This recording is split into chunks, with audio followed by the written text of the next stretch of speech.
О, перші весняні гриби. Одним лише тихим полюванням на природі туриста не здивуєш, запевняє хазяйка обістя в селі Коряківка, що за 150 кілометрів від Києва. Наталія Голембовська в сільському туризмі уже 7 років. Успіх своєї садиби, міні-готелі стилізованого під старовину, вона вбачає в автентичному побуті з міськими зручностями. Заробити, каже господиня, можна лише з інфраструктурою. Найприбутковіші – басейн та лазня. Парилка, наприклад, дуже виручає взимку. Прибутки – це десь 2/3 – це у нас літо, і ближче до зими – це десь 1/3. Ось так. Ну, зараз нас баня спасає взимку, тобто людей у нас на баню дуже багато, просто люди приїжджають заради бані.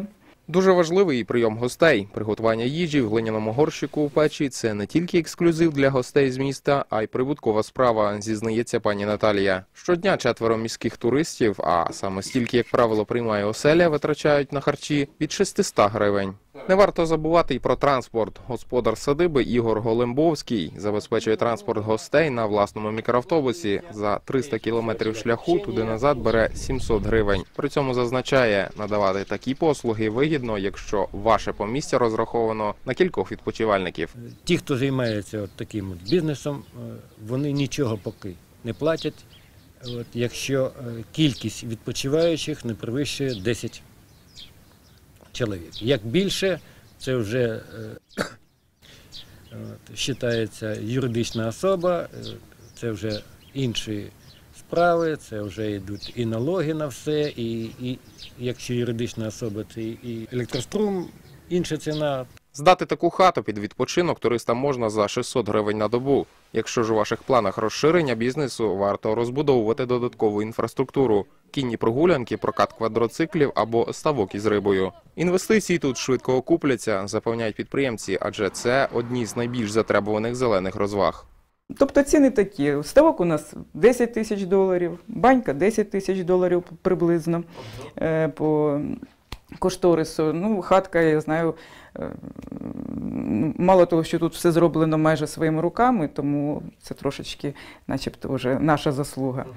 У селі Сунки на Черкащині можна не лише відпочити на свіжому повітрі, але й опанувати ремесла. Сергій Тимофієв, хазяїн садиби Холодноярський зорепад, організовує для своїх постояльців майстер-класи. Ось на такому ткацькому верстаті гості власноруч можуть зробити пам'ятний сувенір. Організувати подібну розвагу не дуже затратно. Сергію допомогли односельці, адже ткати туристів навчають мешканці цього села. Більшість із них – носії ремесел.